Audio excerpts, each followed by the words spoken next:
Bien, si ustedes se acuerdan, la semana pasada habíamos abordado un poco la década de los 20 y habíamos trabajado justamente en base a eso para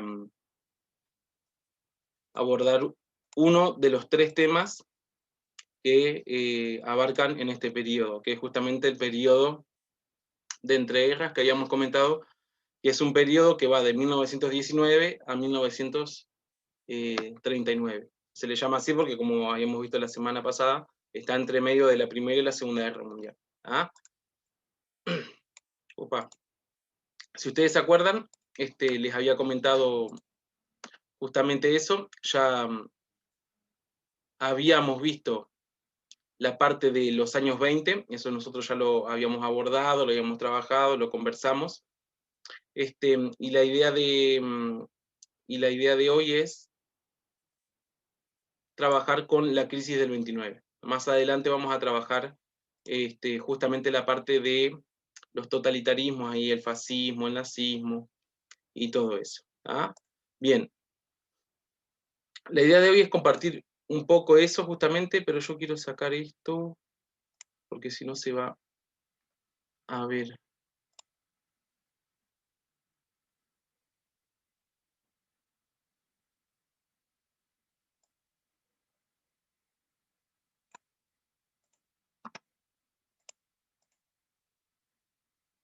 Si no, no puedo sacarlo.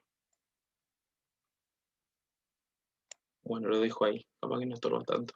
¿Ah? Bien, ahí ustedes me dijeron que sí ven la presentación bien, ¿no? Sí.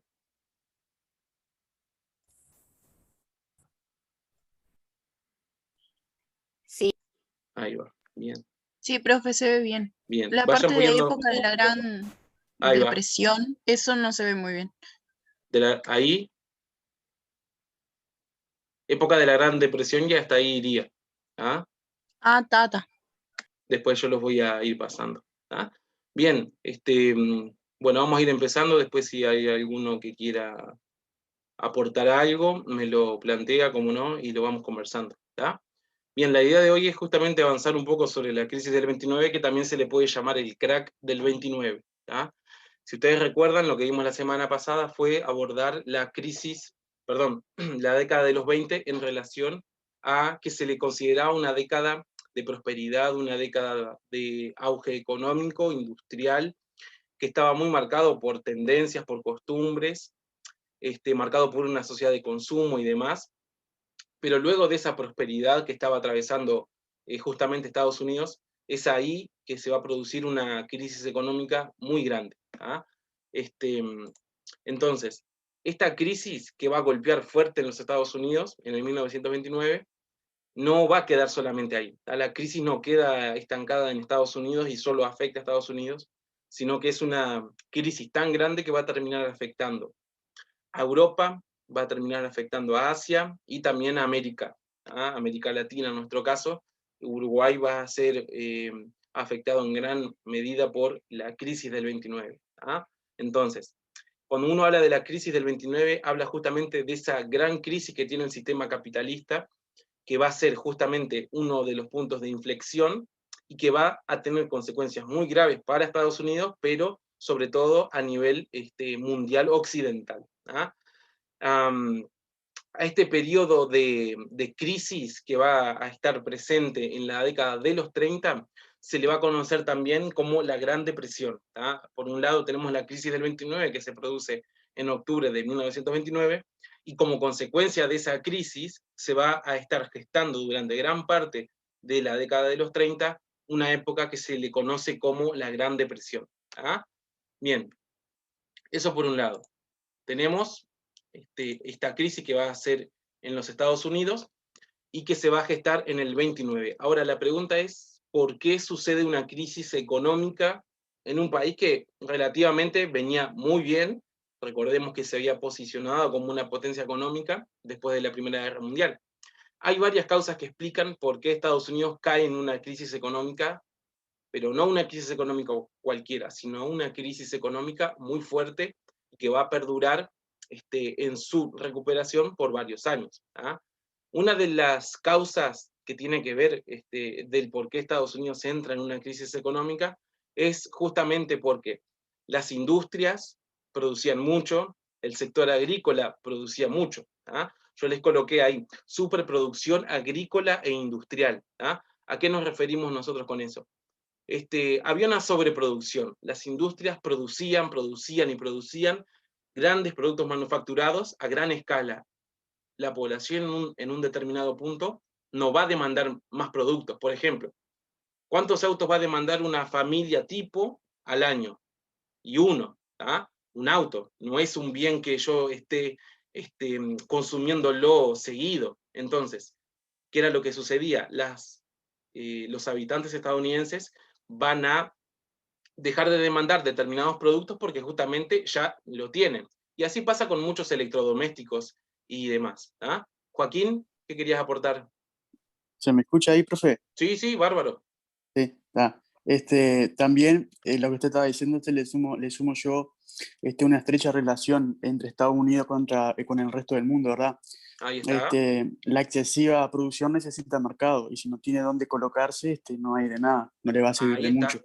¿Tá? Muy También una bien. de las cosas es que, bueno, la relación también política, económica y financiera con el resto del mundo y principalmente Europa, ¿no? Porque quitando Estados Unidos, Europa era una potencia la más grande hasta que Estados Ahí Unidos está. llegó Claro, y bueno, claro. esto también le jugó en contra, agregándole lo que usted dijo, no sé si está bien. Ay, no, no, perfecto, perfecto. Ah, Muy bien el aporte ahí del compañero. Recordemos que Estados Unidos, después del 19, presta muchas cantidades de dinero a Europa. Y ahora después vamos a mencionar un poco ese punto. Pero la idea que quede clara, gente, ¿no? Estados Unidos va a entrar en una crisis económica justamente porque tiene una saturación de mercado. ¿A qué nos referimos con eso? Tiene muchos productos en stock y que no están vendiendo, que no se pueden vender, no solamente en el sentido industrial. Muchas industrias producían, pero en realidad no estaban vendiendo nada porque la gente no estaba comprando. ¿Por qué? Porque justamente o ya tenían esos productos o no los estaban necesitando. Entonces, por un lado eso, la sobreproducción. Las personas ya no demandaban tantos productos manufacturados y eso provoca que si hay mucha oferta, si yo tengo muchos productos en stock, significa que esos precios de esos productos van a terminar ¿qué? ¿Subiendo o bajando? En aspectos o en un ámbito económico, los precios de esos productos no van a subir. Al contrario, si hay Van a bajar. mucha oferta, ese es un principio económico, ¿no? ¿Qué pasa con esos precios? Tienden a bajar. Baja. Muy bien. Entonces, las empresas, como pueden ver ahí en la presentación, no saben qué hacer con con tantos productos. Entonces los tienen guardados. Eso lleva a que la empresa comience a dar pérdidas y es una alarma negativa para muchas de estas empresas. Bien. Joaquín, no sé si vos ibas a decir algo porque te vi con la manito ahí. sí, sí. Dale. No, el tema de la especulación bursátil. Sí, La aguantame que compra. eso lo vamos a ver ahora. Ese es un Está. punto, la especulación bursátil, que ahora lo vamos a comentar. Pero que quede Dale, claro este dale. punto, gente. Estados Unidos entra en crisis porque tenía una sobreproducción agrícola e industrial. No lograba colocar la gran cantidad de productos en el mercado, había una saturación del mercado y eso provocó que muchas empresas comenzaran a dar pérdida. Otro motivo económico, el subconsumo. ¿A qué me refiero yo con eso? Las personas ya van a perder poder de compra. Hay mucha oferta, como ya hemos dicho, y hay poca demanda, justamente porque los salarios comienzan a retraerse un poco. Sumamos al siguiente, el abuso del crédito. Una de las cosas que vimos en los años 20 era que una sociedad de consumo, como se reflejó de 1920 en adelante, se marcaba mucho porque los bancos y casas financieras otorgaban fácilmente créditos. Y las personas, sin dudarlo, iban y compraban con crédito. ¿De acuerdo? Entonces, millones de personas accedieron a préstamos, ya sea para comprar automóviles, electrodomésticos, pero muchas de esas personas se comienzan a endeudar pidiendo préstamos no para bienes de consumo, ni para automóviles, ni para electrodomésticos, ni para nada de eso, sino que esos créditos que se pedían las personas lo van a terminar gastando en la compra de acciones.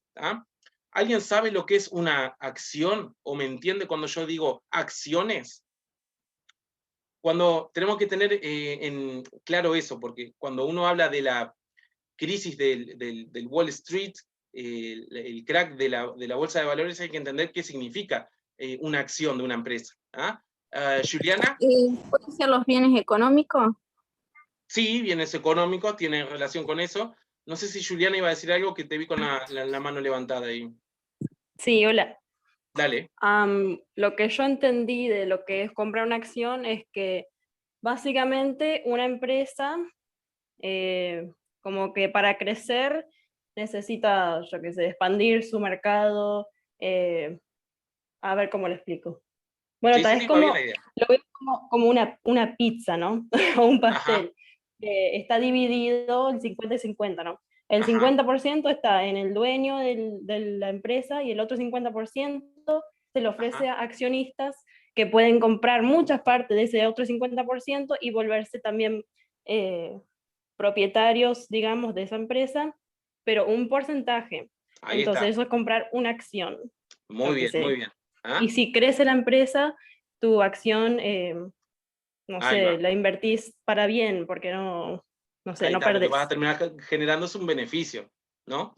Sí. Entonces, muy bien el aporte ahí de la compañera. ¿Ah? Y es justamente, ¿qué es una acción? Una acción representa parte de una empresa. ¿Ah? Cuando yo compro la acción de una empresa, significa que yo me hago justamente accionista propietario de una pequeña parte de una empresa. ¿Ah? Depende de la cantidad de acciones que yo compre. Pero la idea con el comprar acciones, De ¿cuál un es? pequeño porcentaje. Ahí está, un pequeño porcentaje. ¿Cuál es la idea entonces? Si yo compro acciones, si a la empresa le va bien, las ganancias suben. Si la La empresa, multiplica. ahí está, comienzan a multiplicarse esas ganancias y se van a ir dividiendo de acuerdo a los accionistas que hay. ¿Ah? ¿Alejo? Sí, iba a decir eso, que te puede ir bien y te puede ir mal en una Ahí acción. está. Y puedes invertir y que te vaya bien y duplicar esas acciones y te puede ir mal y ir a la quiebra también. Ahí está. Por eso se habla de especulación bursátil. ¿Tá? Bursátil, porque bursátil se refiere a las acciones. ¿Tá? Y especulación, ¿por qué? Porque uno compra una acción y justamente puede dar pérdida, o como dice el compañero Alejo, puede dar ganancia o pérdida. Entonces, uno cuando compra acciones, lo que está haciendo es arriesgarse. ¿Ah?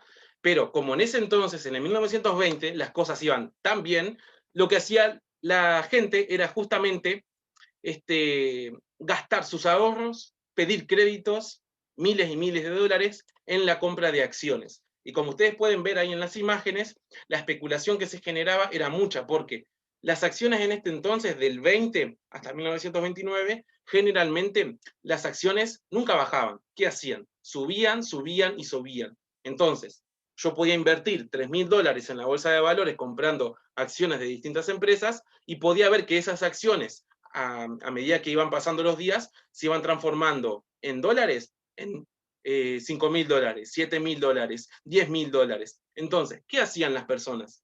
Desde un zapatero hasta un carnicero, no tenías que tener mucho conocimiento financiero para poder comprar acciones. Entonces, cualquier persona que tuviera un capital pequeño podía ir a comprar acciones y podía ver cómo esas acciones multiplicaban sus ingresos. ¿Ah? Entonces, ¿qué hacían las personas? Gastaban todo el dinero que tenían comprando las acciones y a su vez veían que esa compra que ellos hacían no daba pérdida de ninguna forma, al contrario, daban muchas ganancias. ¿Qué es lo que sucede? Miles y miles de personas comienzan a gastar sus ahorros, gastar créditos en compra de acciones, confiando justamente en que ese tipo de especulación no les iba a dar nunca pérdida. ¿Ah? Entonces, que quede claro, gente, muchos van a terminar considerando esto, muchos historiadores consideran esto un punto importante de lo que tiene que ver con la crisis del 29. ¿Tá? Al especular tanto con la venta de compra y venta de acciones, esto va a terminar generando la quiebra de muchísimas empresas, ¿tá? Y de los bancos sobre todo. Bueno, ¿hay alguien que quiere comentar algo? No sé si Alejo o Joaquín, porque tienen la manito levantada ahí, pero Yo, profe, dale. este, Bueno, que había facilidades, ¿no? La facilidad esta de los bancos de dar Ahí crédito está, de y los pagar a largo créditos, plazo y bien, eso, forma parte como un incentivo también, ¿verdad? ahí Porque, está, o sea, de tener dinero en efectivo, ir y comprar acciones, pero si no lo tenés y vas y lo pedís y te lo dan, también, eso es un incentivo como que te da, como, ahí, ¿no? ahí está, Sacar muy plata, bien, muy vas bien, y metes a la bolsa. ahí está. Facilitaba mucho. Por eso la gente también, la población en masa en realidad, eh, agarró, hizo eso, pum, fue a la bolsa y ta. Ahí Era más está. fácil, como quien Era dice, más ¿no? fácil. Y ahí, como ven las Mucho imágenes, más fácil. miles y miles de personas acudían a comprar acciones justamente. ¿Tá? Pero por ahí las acciones de una empresa subían, subían y subían, pero como habíamos comentado recién, muchas empresas tenían muchísimo stock, no estaban vendiendo, entonces había una diferencia muy grande. Las acciones valían mucho, pero en realidad la empresa no estaba logrando colocar justamente los productos en el mercado. ¿Tá? Había un desfasaje ahí entre lo que realmente valía la empresa y lo que estaban haciéndole creer a las personas que valía esa empresa en la bolsa de valores. ¿tá? Había una cotización artificial que no correspondía a lo que era la realidad. ¿tá? Entonces, en el octubre de 1929 va a suceder justamente esta crisis. Ya en este mes se van a ver algunas contracciones económicas y todo se va a terminar desplomando en lo que se conoce como el Jueves Negro. ¿ah? El 24 de octubre millones y millones y millones de acciones son colocadas a la venta. O sea que los que tenían, los dueños de esas acciones, colocan sus acciones, las que habían comprado hacía un tiempo atrás, las colocaron para vender, pero no encontraron comprador. ¿tá? Entonces, ¿qué sucede? Miles y miles y miles de personas que habían comprado acciones las van a ir a vender porque justamente están viendo que no hay una paridad con lo que es la realidad y lo que esas acciones marcaban. ¿tá? Si yo tenía una acción que valía $17.000, iba a ir a la bolsa de valores a vender esa acción por lo que estaba cotizando, que era justamente $17.000. Pero si van miles y miles y miles y miles de personas a reclamar la compra de sus acciones, ¿qué pasa? Justamente el banco no va a tener dinero suficiente para abarcar a toda esa gran cantidad de personas que demandaban la compra de esas acciones. ¿tá? Entonces, tenemos una situación bastante complicada. ¿tá? Por un lado, tenemos este Jueves Negro, que es el 24 de octubre, pero, como ustedes ven ahí en el diario, se va a terminar dando un Martes Negro también, el 29, porque comienza el 24 la crisis, pero en el 29 van a terminar de desplomarse todas las acciones. ¿tá? Y ahí sí se da la quiebra del Wall Street. Por eso marca el Martes Negro en el periódico de esa época. ¿tá? ¿Qué sucede? Millones de personas que habían invertido en la bolsa van a terminar en la ruina, y como se observó justamente al ver todas esta cantidad de personas que iban a vender sus acciones, miles y miles van a terminar acudiendo a la bolsa de valores a justamente reclamar qué es lo que está pasando. Lo que yo invertí en la bolsa, ¿lo voy a tener de vuelta o se va a terminar perdiendo? ¿tá?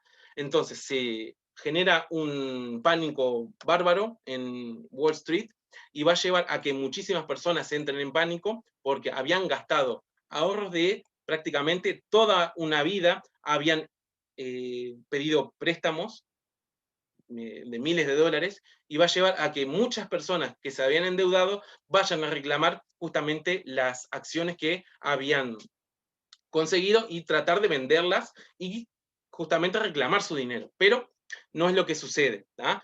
Como ustedes ven ahí en las imágenes, lo que sucede en esos días del 24 al 29 de octubre se le conoce como una corrida bancaria, ¿tá? Porque los que tenían los ahorros en el banco, en esta bolsa de valores, fueron justamente a retirar sus ahorros. Pero si todos van a retirar los miles de dólares que figuraban, obviamente que el banco no tiene todo ese dinero en ese momento para darle a las miles y miles de personas que fueron a reclamar en sus ahorros. Entonces, ¿qué pasa con los bancos? Los bancos no pueden dar o no pueden devolverle ese dinero a las personas, y muchos de estos bancos, en definitiva, van a terminar declarándose en bancarrota. ¿ah? Entonces, como consecuencia de esta corrida bancaria, como consecuencia de la bancarrota de muchos bancos, de miles de bancos en el 29 hasta el 32 más o menos, los ahorros de miles y millones de personas van a ver cómo desaparecen y prácticamente se esfuman. ¿tá? Personas que habían invertido, personas que habían ahorrado, personas que tenían miles de dólares depositados en los bancos, van a darse cuenta de que se les va a fumar prácticamente todo. ¿tá? Todos los ahorros de su vida van a verse fumados a partir de esta crisis económica. ¿tá? Y de esta crisis económica, de esta crisis financiera, mejor dicho, se va a trasladar a la industria. ¿ah? Y va a ser prácticamente una cadena. ¿ah? Entonces, tenemos que de esta crisis financiera va acompañado de una crisis industrial. ¿ah?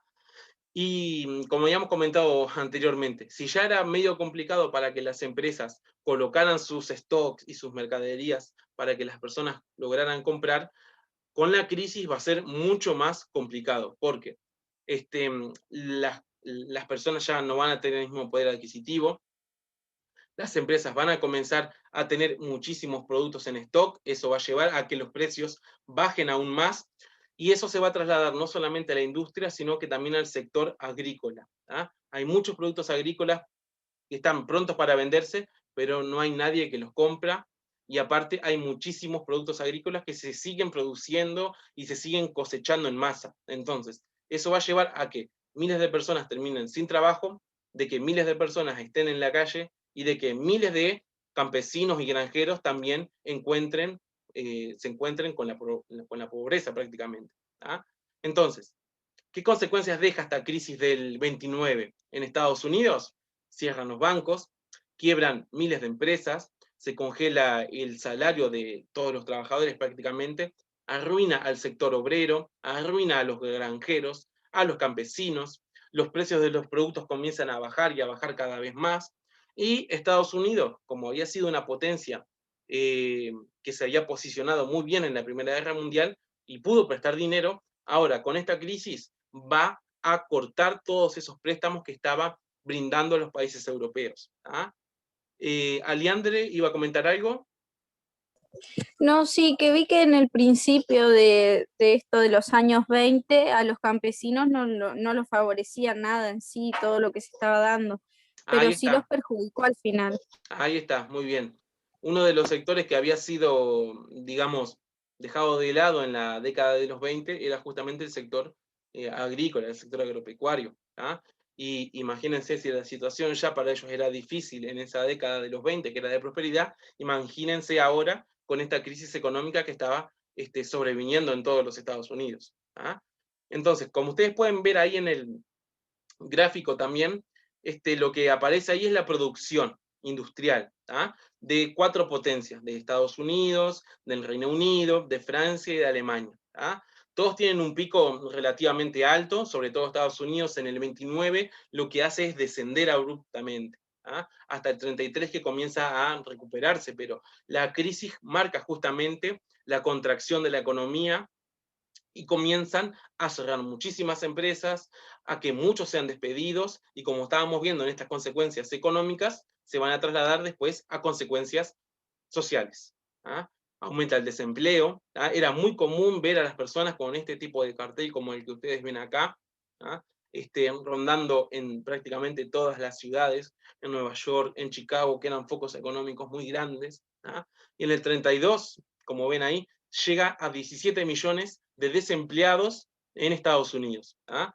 Y como les decía, era muy común ver a personas con carteles, que eran justamente personas que habían tenido trabajos muy buenos en empresas, en grandes fábricas, muchas de estas personas habían servido en la Primera Guerra Mundial. ¿ah? Entonces, llegan a una situación en la que no habían estado prácticamente nunca. ¿ah? Y como ustedes ven ahí en esa otra gráfica, esta gráfica que está acá, lo que marca es la población económicamente activa, la cantidad de desempleados. Fíjense que esta gráfica muestra la cantidad de desempleados en porcentaje. Del 29 en adelante, esa gráfica se dispara. ¿tá?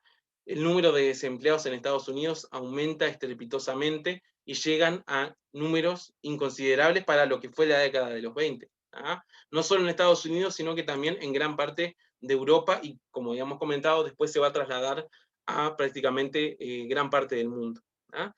Y escenas como la que ustedes ven aquí a continuación, en donde las personas con el poco capital que tenían lo vendían. Esta persona, este hombre que está acá con su auto, decía, colocó un cartel que decía justamente $100 a quien compre este auto al contado, precisaba el efectivo. Y agrega también que había perdido todo en la bolsa de valores. Todos sus ahorros, todas las inversiones que las personas habían hecho, las habían perdido a raíz de esta crisis que se había generado. Se empobrece la clase media, que había sido una clase que había crecido muy bien durante la década de los 20, ahora va a experimentar una pobreza enorme, aumenta la indigencia, aumenta la pobreza.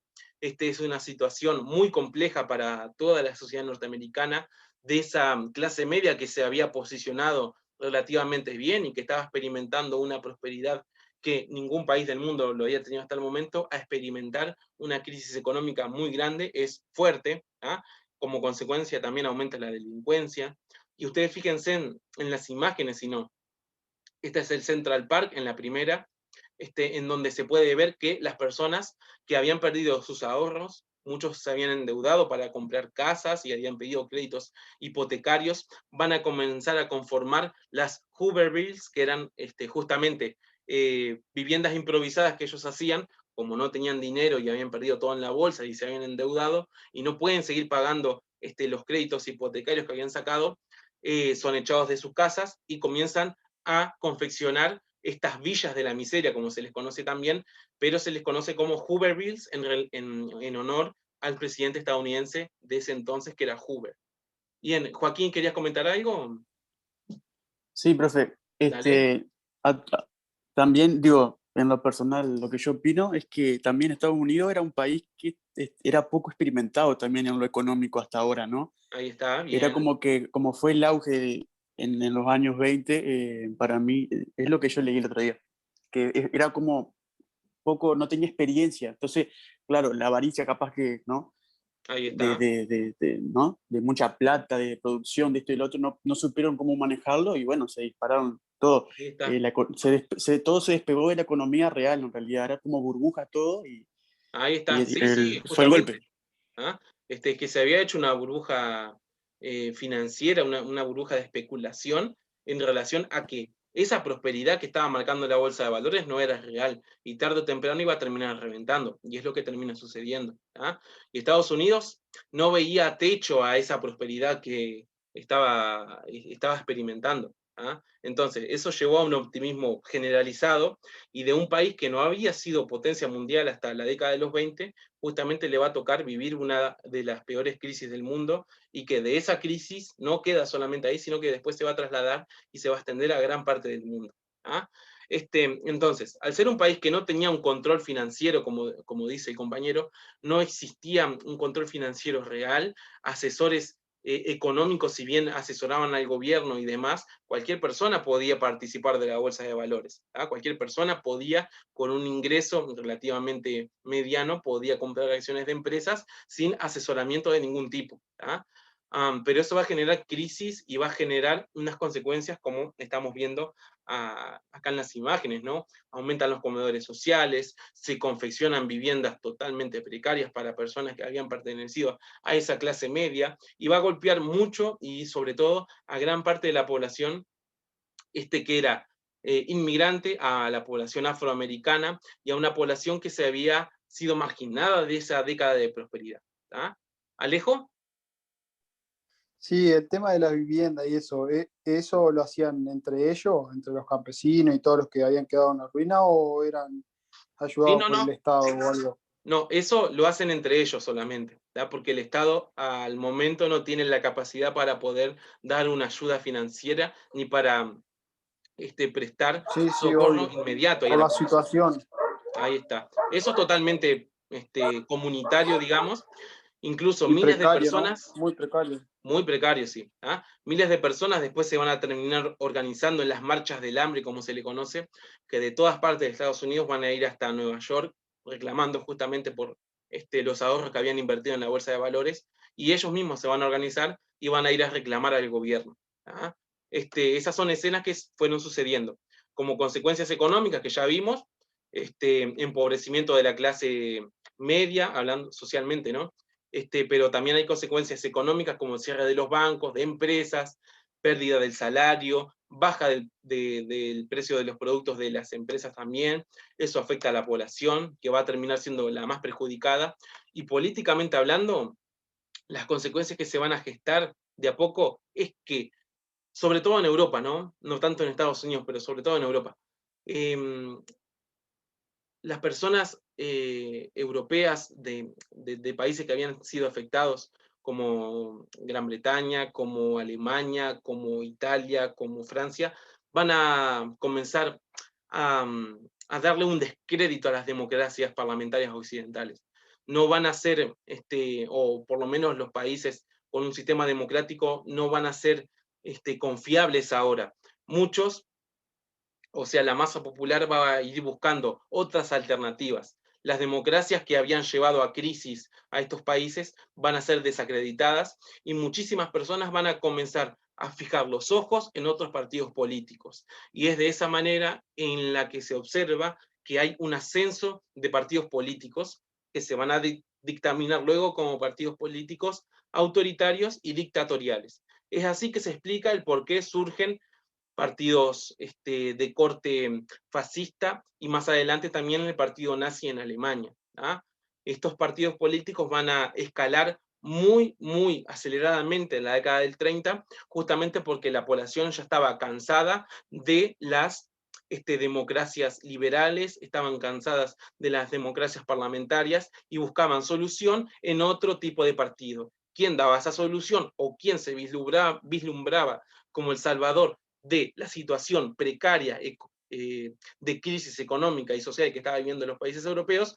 Justamente partidos políticos que van a posicionarse más adelante como los que van a terminar participando en la Segunda Guerra Mundial. Es así que suben al poder partidos políticos como el partido nazi, por eso ahí puse la imagen de Hitler, apoyado por masas populares, y del partido fascista de Benito Mussolini en Italia. Entonces, políticamente hablando, la crisis del 29 deja como consecuencia el ascenso de partidos políticos autoritarios, deja el descrédito de las democracias occidentales y también va a terminar generando una intervención del Estado en la economía. Porque Estados Unidos se termina recuperando de la crisis, sí, se termina recuperando de la crisis. ¿Cómo? Interviniendo en la economía. Algo que en el capitalismo no tendría que pasar porque el capitalismo se regula solo, el sistema económico se regula solo, sin intervención del Estado. Pero con la intervención del Estado tiene que ser una realidad para poder salir adelante como país capitalista. Joaquín. Profe, hablando de política, después de ahí nace lo que es el totalitarismo, ¿puede ser? Ahí está. Acá se van a ir configurando y se van a ir estableciendo los totalitarismos. Muy bien. Hay que tener en cuenta que si bien la crisis se expande en Estados Unidos, la crisis se va a terminar expandiendo luego a Europa primero, y más adelante se va a terminar trasladando a América Latina y sobre todo a nuestro país.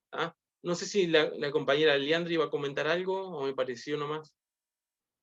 No, sobre el tema de la recuperación de la crisis, quería preguntarle si también había intervención de bancos extranjeros en Estados Unidos. Sí, existían bancos extranjeros, pero ¿cómo Estados Unidos se recupera de la crisis económica? Justamente porque asume otro presidente. En la década del 29 hasta el 32 había sido Hoover, después asume Roosevelt, y él va a llevar adelante una política económica que se le conoce como New Deal, que después lo vamos a conversar un poco. Pero la idea de hoy es justamente abarcar hasta acá, con la crisis del 29, por qué se da, las consecuencias que genera, y cómo esta crisis no afecta solamente a Estados Unidos, sino que prácticamente gran parte del mundo. A excepción de un país. ¿A qué país no perjudica esta crisis? ¿Alguien sabe? ¿A Uruguay? No, Uruguay sí va a tener una crisis, y vamos a sentir los efectos de la crisis. Uruguay no, otro país. ¿A qué otro país, o mejor dicho, qué país no siente la crisis del 29? Europa la siente, los países occidentales, América Latina, va a sentir la crisis fuerte, Uruguay va a sentir la crisis de manera muy fuerte también porque nuestro país va a tener miles y miles de desempleados, Se da incluso un golpe de Estado en Uruguay en el 33 como consecuencia de la crisis económica. Pero hay un país que no siente la crisis como los demás países. Les pregunto porque lo conversamos como uno de los temas que vimos anteriormente, por eso les pregunto, ¿no? ¿Japón? No, también se traslada a Japón. El único país que no siente tanto, quizás, a ver, Toma. No sé si Toma iba a decir algo, como la vi con la mano levantada. Hay un país que no tiene el modelo económico capitalista. Había un país que había experimentado una revolución y que había adoptado otro modelo económico que hasta ahora ningún país del mundo lo había adoptado. Rusia. Rusia. Ahí está, bien, bien. Con el marxismo. Ahí está, muy bien, muy bien. Vieron que ustedes lo tenían ahí, pero había que ahondar un poquito. El único país que no va a sentir tanto la crisis del 29 va a ser justamente la Unión Soviética. ¿Por qué? Porque la Unión Soviética tenía otro modelo económico. No se regía por el capitalismo. Y se ya regía venía por el atrasada en el socialismo. tiempo también. ¿Cómo? Y también venía atrasada en el tiempo, ¿no? Y ahí a ese punto, en los 30, ya venía perfilándose como, no una potencia, pero venía con una recuperación económica bastante importante. Pero, ¿a qué vamos con todo esto? La crisis del 29 se extiende a prácticamente todo el mundo, a excepción de la Unión Soviética, que tenía un modelo económico distinto. Pero Uruguay sí va a sentir la crisis, no vamos a estar exentos de la crisis del 29, y nos va a pegar duro en la década del 30. En el 31, en el 32 y sobre todo en el 33 cuando se da el golpe de Estado. Después de que ganemos el Mundial del 30, ahí Uruguay va a sentir la crisis del 29. Bien. Bueno, gente, yo voy a parar de compartir la pantalla y vamos a ir dejando hasta acá la clase. Colóquenme el nombre, si no lo hicieron todavía, me escriben el nombre y el apellido en el chat, así me queda registrado. Bien, yo no sé si alguien tiene alguna duda, alguna pregunta hasta el momento de lo que conversamos. No, profe, está de esto bien. No sé, yo le mandé una tarea, no sé si usted vio que en la primera parte me equivoqué y se la volví a reenviar, no sé si le llegó bien. ¿Cuándo lo enviaste? Ayer. Está, yo me fijo luego. Ustedes vayan cargando todas las tareas que tengan al CREA si no lo hicieron todavía, o me las pasan por celular igual. Así vamos colocando. Yo hice algunas aclaraciones, creo, en algunos trabajos ahí.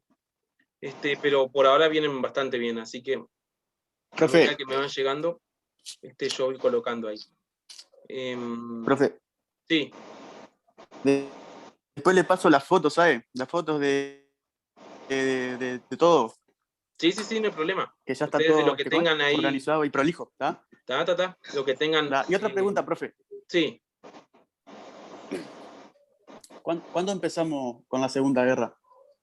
Cuando terminemos de dar los totalitarismos, ahí iríamos adentrándonos en Uruguay y después vamos a ir para la Segunda Guerra Mundial. Pero nos falta un tramo todavía. Buenas. Gracias. La semana ¿Y en que Uruguay viene, sobre qué, profe? De Uruguay vamos a trabajar el vallismo, vamos a trabajar lo que tiene que ver con los gobiernos de José Valle Ordóñez, y después vamos a seguir avanzando en una línea temporal en relación a eso. Vamos a ver cómo se conforma el Consejo Nacional de Administración, vamos a trabajar el golpe de Estado que le había mencionado recién, de Gabriel Terra y todo eso. Pero por lo pronto, la semana que viene abarcaríamos los totalitarismos, el fascismo, el nazismo, el estalinismo y demás. El jueves yo les voy a colocar una tarea en relación a la crisis del 29 para finalizar, y ya iríamos con esa otra temática. Bien, ¿alguien más tiene alguna duda o alguna pregunta?